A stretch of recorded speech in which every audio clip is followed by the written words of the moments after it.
All right, hi guys. I'm doing this video through a screen share, namely because I'm a little under the weather today, and I don't feel like getting all dressed up, and I'm just in my regular T-shirt today, and I'm just taking it easy. But I did get I've been getting a lot of questions lately on how I became a top Upwork freelancer. Upwork is the number one platform for freelancers, and I did a lot of experimentation on how to become a top freelancer. You might have seen this on the homepage. I'm on their homepage. See, it says Mike V. That's me, Mike Volkin, top rated marketer.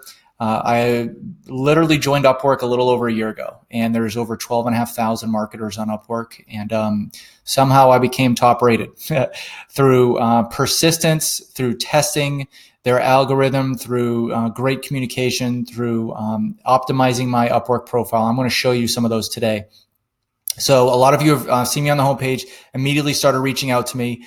Some of you have seen this picture too. I haven't seen this yet. Apparently it's in New York or Tennessee or something. It's me on, I guess they're doing an advertising campaign, Upwork, and they're using me and others, a few freelancers in different categories, but me for the marketing section. So those are some pictures of me, and let me show you a little bit about how I became a top rated Upwork freelancer. First of all, what I did was I analyzed everything, and you'll learn about this in the Freelancer Masterclass about the Upwork algorithm. And basically, I'm not telling you to test everything. If you're in the Freelancer Masterclass, I show you exactly the results of the tests.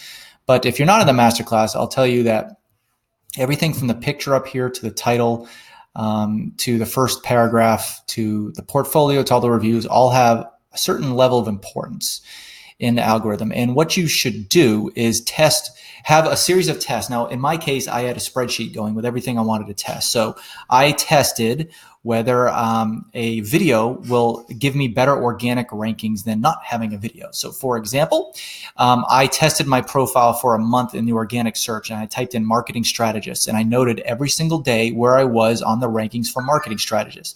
If I was in the 12th position, I was in the 13th position. If I was in the 300th position, if I typed in marketing strategy or anything that I wanted, any keywords I wanted to be found for, and I noted the position every single day. And then for another month, I did it with the video, and I noticed an uptick of about 31%. I'll give you the number. It's about 31%. So having a video helps your Upwork profile 31%. Now, that was just for one brief moment in time, and that was just only where my profile was at that point in time. I'm sure now if I took the video off, it would decrease the effectiveness. It wouldn't decrease the effectiveness 31%, meaning it's not linear, okay? Because I've done a lot of things to my profile since then. So another test you can do is what about the title? What about certain keywords in the title? What about having the first paragraph having matching keywords with the title? Like I did tons and tons of different tests, and I optimized my profile.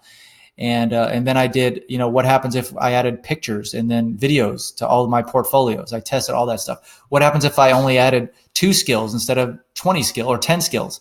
All that stuff is different, gives different results on your organic rankings. What happens if I have certifications? And what happens if I flesh out my employment history? Like what if?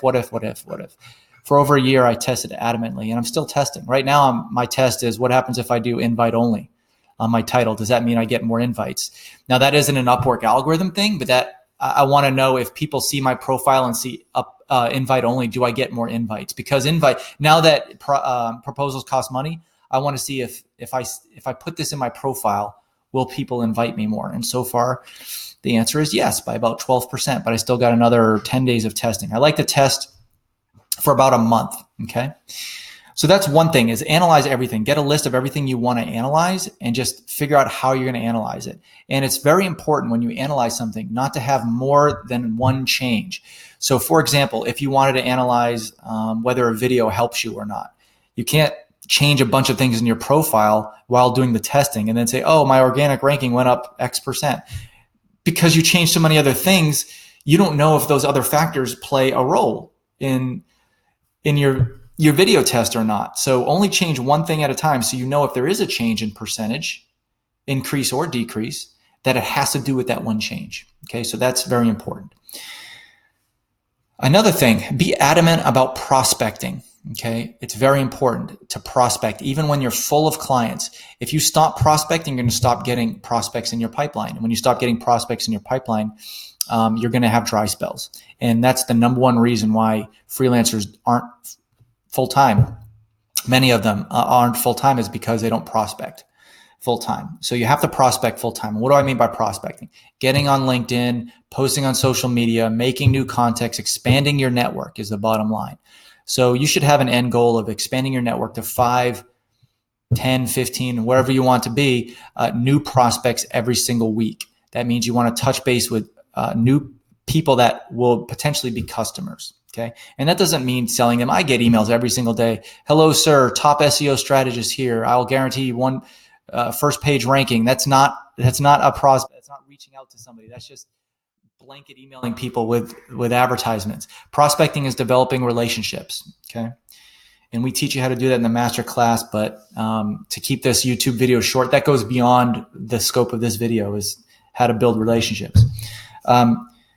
Another tool for becoming a top prospect on a top freelancer on Upwork is use tools to streamline your efficiency. So I have here teamwork.com. Now, a lot of people use Asana. Some people use Trello, whatever the case. Teamwork is great for me. It's just, it aligns with the way I think and the way I organize information. It's the whole Apple versus PC thing. I find a lot of Apple users are Trello users as well.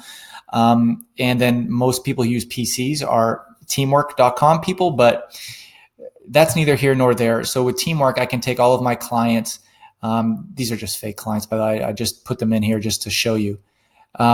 Except for this one, this is my content schedule. So what you can do here is just every client, or you could just say that. Every client is its own project here. And then within each project, you have tasks. So consider using Teamwork to manage all your projects, because there's going to be a point where you take on 5 clients, 10 clients, and you can't scale. You can't keep it all in your head. But now you use Teamwork and you know what to do every single day. You know what tasks need to be done to keep your clients happy, to keep you on budget, and to keep you on schedule. Okay. Develop unique proposals. So let's go back down to Teamwork here. Now, for each one of these clients that I have, and you see I've worked 334 hours on Upwork, which is highly dwarfed by the projects, because I don't usually bill out per hour. 99% of all my work is per project. Okay, it's project based, and that doesn't count towards as hours worked here.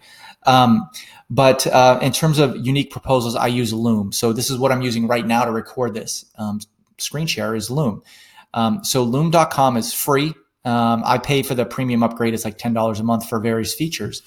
But when I send a proposal out to Upwork, so if I go out to my jobs on Upwork, and I start reaching out let's go to find work rather.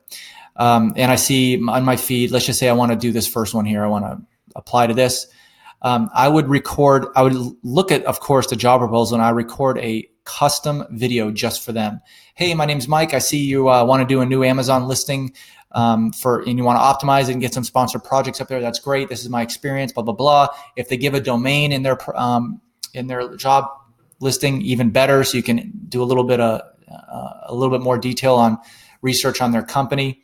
I see you're located in the US. That's where I'm based. Like, try to customize it as much as possible. It takes 3 minutes to do a video like that. And it's something that 99% of freelancers don't do, and it'll separate you out from the rest of the pack. Again, I've done testing on this. I won't release the effectiveness of a customized Loom proposal on Upwork, but it is one of the best jumps in percentage I got in increasing conversions from prospects to clients.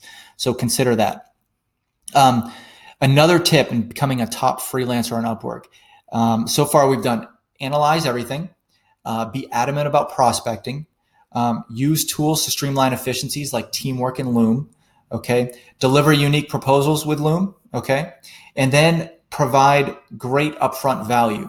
So in my case, my upfront value is a discovery call where I'm giving them something. So I'm giving them my value. I'm giving them some ideas of some strategy they can try. So I'm a marketing strategist, right? So I get them on the phone, I show them my value, and I give them a little custom spreadsheet of some inbound marketing tricks, hacks, growth tactics they can try.